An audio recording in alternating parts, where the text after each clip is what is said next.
Well, let's finish up with basketball, and we don't have to spend a lot of time on this, but I mean, the last week has been kind of crazy here. I think it's completely unexpected. I can speak for myself certainly in that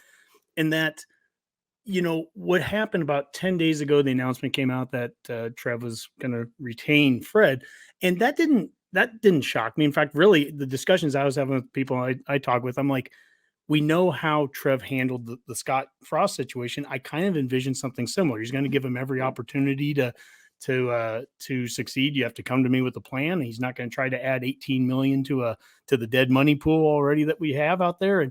But what can we do to get better, right?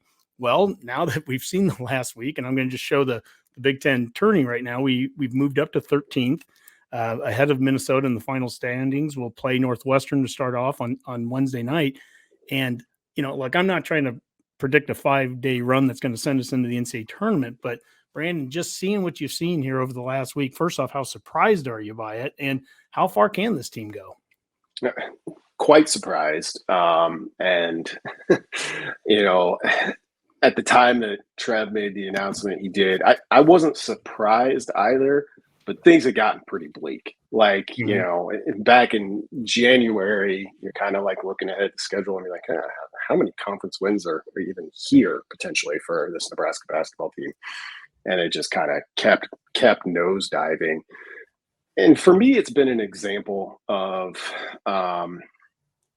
I think their play over these 3 games that they've won shows the weight of what this is. And, it indicates to me that they're still very much a program that's kind of in a young state, because when you are trying to build, and they've had a ton of roster turnover, which hasn't helped in terms of building consistency. Mm-hmm.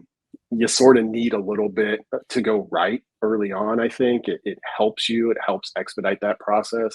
And they didn't have it. And for whatever reason, just knowing that Hoiberg's going to be back, a lot of guys are going to have decisions to make of what that means for them past this season. But it just felt like a little bit of a sigh of relief for everyone. And they've come out, and that's how they look like they've played.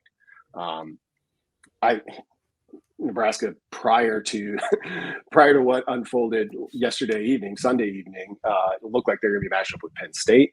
I actually like the matchup with Northwestern a little bit better, even though Northwestern really took it to Nebraska that first time. So I think they got a great shot in that first one.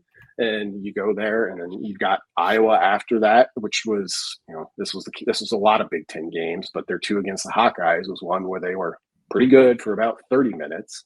And then Iowa pulled away over the last 10 or so. So you take your chances with that matchup too. So if they could get one win in this Big Ten tournament, it would send the program into the offseason with just a little bit of momentum. You get 2, and I think you're really rolling. But beating Wisconsin on the road is obviously no joke. And it wasn't Wisconsin. Wisconsin had something to play for.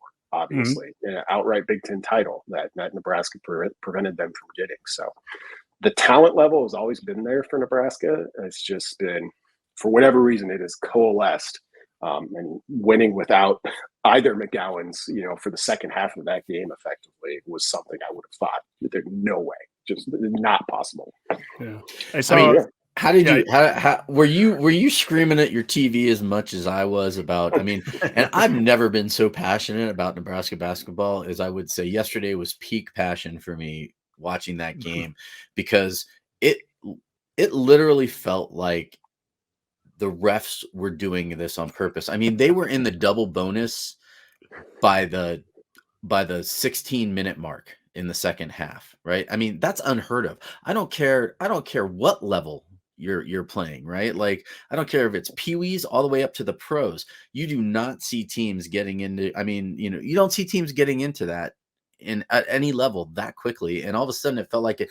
I mean, they teed up Verge for falling down on the floor and looking at a ref as he was running by. He didn't say anything. He didn't hand motion. He didn't do anything. All he did was yell at himself on the floor, get up, turn and look at the ref, and run down the floor. And they teed him up for that, right? Like, I mean, have you ever seen anything like that before? I mean, I don't think they're going to fine us for talking about this here. And, if they are, feel free to say so. And I apologize to the NCAA and the Big Ten, but I think we're safe. I haven't seen a technical like that before. And, anytime you get into the bonus that early, it's a pretty good sign that this has been a curiously officiated game, I guess would be the kind way to put it. I just kind of shook my head most of the game yesterday. For better or for worse, through having done this for a while now, I tend to watch these games with kind of like an accountant's energy, particularly football, because I'm like charting every play. So I keep a pretty even keel, but yesterday had its moments where it shook my steadiness, I guess, because there were some there. Yeah, there were some there where you're just like, what is happening? Well, you go ahead. Well, the Reddit college football account, they said Nebraska, dead last in the Big Ten, overcomes a wild game rigged against them to pull off a close upset over number one conference Wisconsin. Winds of fortune changing for the Huskers? ?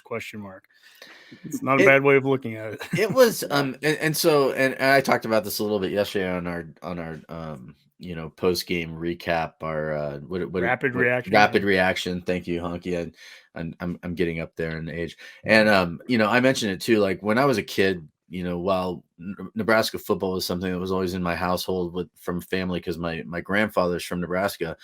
Growing up in California, I didn't really have any local teams basketball to root for. Cal and Stanford hadn't yet reached their peak, coaching time and all that.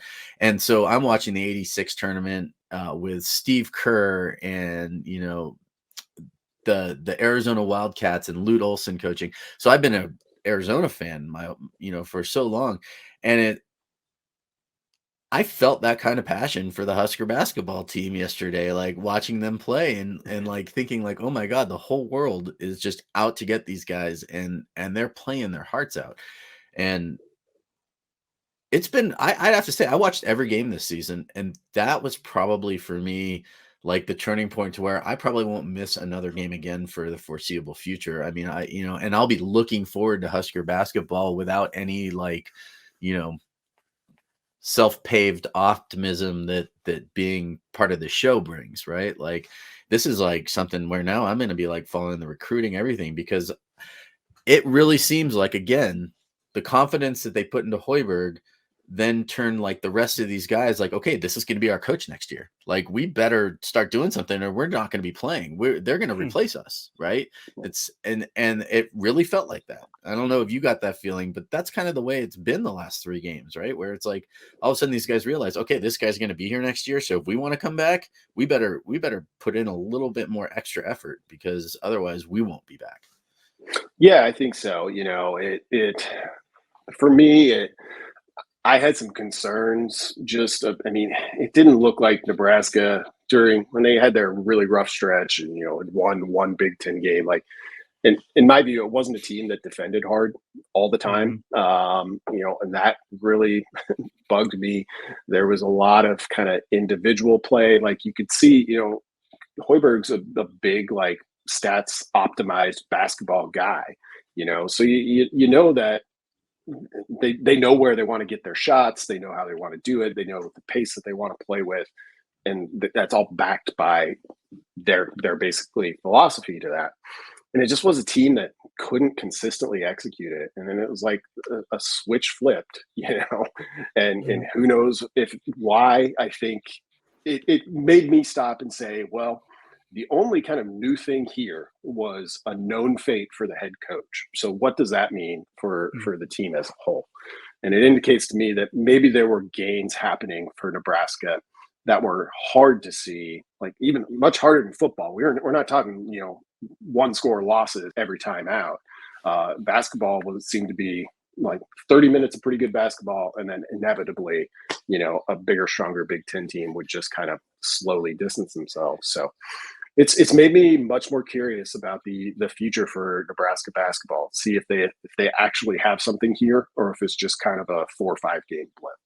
I wish we had one of those graph comparisons that Boomer likes to tweet out about, like where it shows like the scoring graph, and it goes up, and then you can see like Nebraska kind of fading off like Just this. levels off. But Yeah. like lately, it's been like this, like Nebraska's on top, and maybe they come together, but then Nebraska just ends right back up to the top. And I know everyone at home can see my hand motions, especially when we make this a Well, podcast. I think that's part of that is it's the stability. And we've talked about that earlier with football and the football program. Stability can matter. And I think that certainly has played some role there. And I agree too. I think the defense and just the toughness. There are times against Ohio State where, we had that game controlled from the start to the end and we'd be up double digits. And then Ohio State would go on that 5-point run.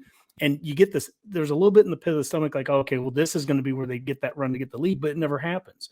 Verge or somebody would step up, make the big play. And it's like, oh, it's back up to 8. And it was that toughness. And you need toughness. And if you're going to be at the Kohl Center and you've got their fan base shouting things I have to mute the TV because of, and you're in a tough spot, you need that toughness from the team. And the team, I'm bought in. This is a team. When you think of apathy, I literally stopped watching them. I stopped paying attention when they were playing. And I never, if you asked me 8 days ago, I never would have thought I'd be talking about this team the way I am right now, but I'm totally bought in. Like I'm bummed that if we don't win the next 5 games, I'm bummed that the season could end because all of a sudden these guys, it was fun to watch them, and they've given so much here in these 3 games. So it's really enjoy the moment. I'm just going to try to enjoy every one of these games that they get to play in this week. Yeah, I mean, I think Hoiberg said something along the lines last night after the game of, he's like, man, I wish we could just start over. And I think that's, a pretty good way of putting it, because you've seen over these last 3, like, Verge can be a pretty good player, and Bryce McGowan has been a pretty good player, but seeing what Trey adds to that team, CJ Wilcher has been great. Yeah. And, a do-over would be good, but that's going to be in the cards. So now it's just keep winning until you don't, because that'll be the end of the season. Yeah, and that was like the biggest part about Verge for me yesterday before the game when McGowan's was announced to be out because of his hand. I actually tweeted out kind of like as a positive, like a gif of Verge, just kind of shaking his head saying, let's go, right? And he's the same player that he was the entire season yesterday, but it felt like the difference is that he was himself on a team level as opposed to before. And when he got sat, right, like during the season, and they never really said the details on any of that. It felt like he was himself for himself a little bit when you watch him play, right? And the last like 2 or 3 games, even when he's not McGowan's, even when he's, when he took control of the game. All right. He had a third of the points for the entire team, or more than a third of the points for the entire team. But not only that, he was like the heart and soul of that team. And even when he had to sit for that 8-minute stretch in that game, you could see him on the bench. I kept looking over on my TV, looking at the bench, trying to see what he was up. He was clapping. He was like, let's go. And I mean, it was a different player, even though it was the same guy with the same game, the last 3 games from him than you've seen previous in the season. And again, it's that, it really does, the whole culture thing. We keep coming back to that, but it really did feel like that. And it was so obvious just from that one thing. That's where I'm like, oh my God, this team really could. Like, if I was any other team in this tournament right now, I would not want to face Nebraska. No one wants to play them right now. I've seen some Iowa fans on Twitter even posting that, like, we would prefer not to play Nebraska right now. And look, we're on a roll, but hopefully that roll can keep going. Yeah, and Northwestern has pretty much embarrassed us the last 2 times that we've seen them. So, I mean, what the hardest thing to do in sports is? Beat the same team 3 times in a row, right? Isn't that, while they may say, okay, in football, that's it. But in a season like basketball or baseball or where you're seeing a team multiple times in a season, that's the hardest thing to do is to beat. Hey, I've been saying in football, it's going to be really hard for Iowa to beat us 8 straight times. There's so many of these streaks. It's going to be so hard to do the next. Well, we're going 15-0 this year, so we're going to be breaking a lot of streaks. Well, Brandon, at the start of this, I didn't know if we'd be doing a segment that I was going to add into our weekly show, or if this would be its own standalone show. This is at 50 minutes. We've taken plenty of your time, and this is definitely its own standalone show. And for everyone that's been watching along live, thank you very much. But Brandon, we always give our guests the parting shot at the end, and I just want to give you a chance to to give us your final thoughts here. But Redcasters, go out there, go to hailvarsity.com/subscribe, use Redcast at the checkout. It's a great magazine, great web, everything, great coverage, and we use it for a lot of our stuff. So Brandon, floor is yours. Thank you. Well, first of all, thanks for having me on. I've been following what you guys do for a while now, and it's really impressive the way you guys have been able to build a community. That's my view from somebody on the outside. Just like seeing a bunch of people that I have followed over the years for a bunch of different reasons, kind of like they often unite around you guys, and I can trace these things back to you guys. So kudos for me to you on that. It's super cool, and I do it for Hail Varsity. I appreciate what you guys said about the magazine. We've been doing this since 2012. I don't take that for granted. The media landscape is tough. It is. It's what it is. And then on top of that, our kind of unique selling proposition is a print product. But I think it's a great print product. I and all of our staff do our best. We're super passionate about that piece of it. So I understand the kind of potential audience of people who just subscribe to magazines or will subscribe to magazines. It isn't a growth area necessarily, but we're very fortunate, and we have a passionate group of potential readers in Nebraska fans. So if you haven't subscribed, or you've subscribed in the past and it just kind of fell off, I would just urge people to give us a shot. Check it out. You guys gave promo code earlier. You can do so at a discount. It means a lot to a locally owned Nebraska independent magazine. Subscribers are kind of everything for us. So hopefully that wasn't too much of a salesmanship and more of a. Hey, I work for a newspaper, Brandon. I work for a newspaper, and we print a couple of magazines ourselves, right? I feel you, man. And I have to tell you that it's amazing when you get out there, how many people, when they're reading your product, and they're actually looking at, especially local news, which Hail Varsity is local news. It's just your local sports college team news. That's what it is. And I mean, I was super impressed. I literally, and I mean this from the bottom of my heart, I got my first copy of it just like a month ago.